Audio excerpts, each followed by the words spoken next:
Good morning, boys and girls and families and staff. Happy Thursday, everybody. It is Thursday, June 11th, 2020. It's a little cloudy out there, boys and girls, a little windy. But as I always say, after doing your schoolwork, I hope you'll have an opportunity to go outside, obviously safely, obviously practicing social distancing. And let's make sure everyone has a great day of learning today. So welcome to Principal Posts. You know my name. I'm Principal Foley, Joe Foley, your principal. Great to see everyone today. As I always say, a couple announcements. We have our community meeting tomorrow from 1 to 2. Please join us.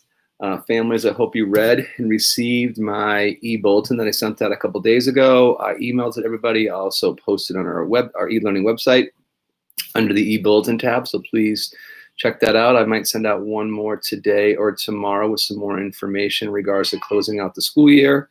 As I mentioned, that bulletin and these posts, if your child has any items that needs to be collected from school, personal items, please let your teacher know and we can navigate that and make sure you can get those items. I will be opening up the building, I believe Wednesday, June 24th and Friday, June 26th for families to stop by and pick up belongings. Families will not be allowed in the building or students.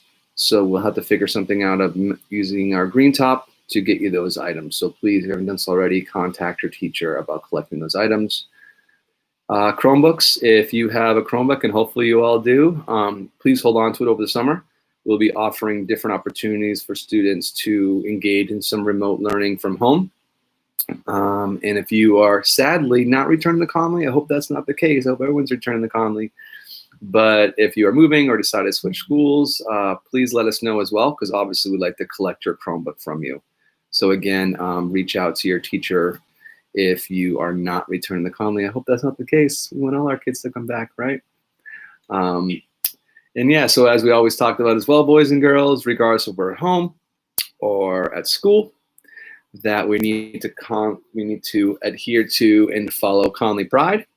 So when we think about Conley Pride, P equals peace, R equals respect, I equals independence, D equals determination, and E equals equity. Yes, show your Conley Pride today and every day, boys and girls. So as I said, community meeting, read those e-bulletins I'm sending out families. And although we only have a few more days left to school, I think the last day of school, I know the last day of school is Monday, June 22nd. Let's end the year strong.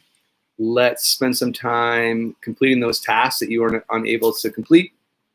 Let's keep on showing up to those Zoom meetings. Let's keep on staying engaged during those Zoom meetings, stay the whole time. And let's end the year as strong as we can. We have a couple of celebrations that will be happening both at a classroom level, and we're gonna have a school-wide, like we always do, community meeting to celebrate all the great work that our staff have done, that our students have done, and that our families done, because we're all in this together, right? We all have been working extremely hard remotely to make sure that every child has access to a highly effective remote learning experience. And we could not do that without the wonderful teachers that we have.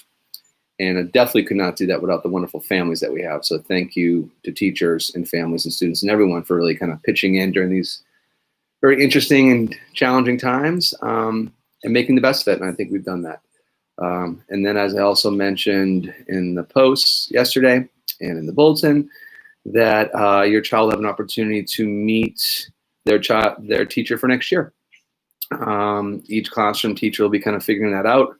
Most likely we'll just have a teacher, your child's teacher from next year, join a Zoom meeting for a current classroom. So for example, Miss Neary's third graders are all going to go to Machine's class. So maybe Machine will pop into one of Miss Neary's Zoom meetings. And so you'll be hearing about that next week as well. So as some of you might know, one of my favorite authors of children's stories is Dr. Seuss. And I have a really expansive collection of Dr. Seuss stories. And when I was a teacher, I used to read them every Friday. Every Friday we'd read a Dr. Seuss book. And so I'm going to read one right now for you. I'm going to read half of it, and I'm going to read the other half tomorrow. So make sure you tune in today and tomorrow. Okay. Oops.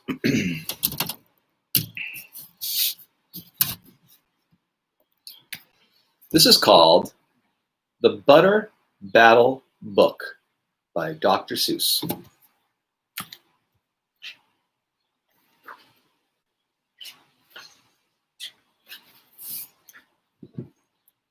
On the last day of summer, 10 hours before fall,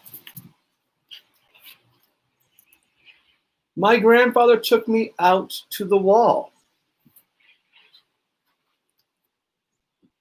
For a while he stood silent, then finally he said, with a very sad shake of his very old head, "As you know, on this side of the wall, we are Yooks.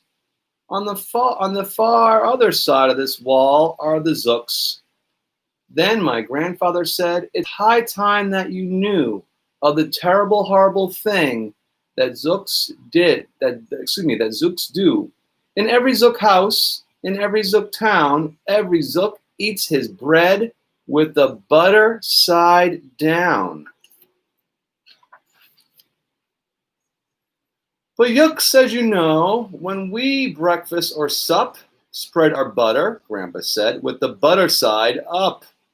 That's the right, honest way. Grandpa gritted his teeth. So you can't trust a Zook who spreads butter underneath. Every Zook must be watched. He has kinks in his soul. That's why, as a youth, I made watching my goal. Watching the Zooks for the Zook watching border patrol. In those days, of course, the wall wasn't so high, and I could look at any Zook square in the eye. If he dared to come close, I would give him a twitch with my tough, prickly, snickberry switch. For a while that worked fine. All the Zooks stayed away and our country was safe. Then one terrible day, a very rude Zook by the name of Vanitch snuck up and slingshotted my snickberry switch. With my broken off switch, with my head hung in shame, to the chief Ukaroo, in great sorrow I came. But our leader just smiled. He said, "You're not to blame, and those Zooks will be sorry they started this game. We'll dress you right up in a fancier suit. We'll give you a fancier slingshot to shoot." And he ordered the boys in the back room to figure how to build some sort of triple sling jigger. With my triple sling jigger, I sure felt much bigger. I marched to the wall with great vim and great vigor, right up to Van Itch with my hand on the trigger. I'll have no more nonsense, I said with a frown, from Zooks who eat bread with the butter side down. Van Itch looked quite sickly. He ran off quite quickly. I'm unhappy to say he came back the next day in a spiffy new suit with a big new machine, and he snarled as he said, looking frightfully mean, "You may fling those hard rocks with your triple sling jigger, but I also now have my hand on the trigger. A wonderful weapon, the jigger rock snatch 'em. We'll fling 'em right back just as quick as we catch 'em. We'll have no more nonsense. We'll have no more gup from Yooks who eat bread with the butter side up." "I have failed, sir," I sobbed as I made my report to the chief Ukaroo in the headquarters fort. He just laughed. "You've done nothing at all of the sort. Our slingshots have failed. That was old-fashioned stuff. Slingshots, dear boy, are not modern enough. All we need is some newfangled kind of gun. My boys in the back room have already begun to think up a walloping whiz-zinger one. My bright boys are thinking they're on the right track. They'll think one up quick, and they'll send you right back. They thought up a great one. They certainly did. They thought up a gun called the Kickapoo Kid, which they loaded with powerful Poo-a-Doo powder and ant eggs and bee legs and dried fried clam chowder. And they carefully trained a real smart dog named Daniel to serve as our country's first gun-tooting spaniel. Then Daniel, a Kickapoo spaniel, and I marched back toward the wall with our heads held up high while everyone cheered and their cheers filled the sky. Fight, fight for the butter side up, do or die. Well, we didn't do, and we didn't quite die, but we sure did get worst, poor Daniel and I.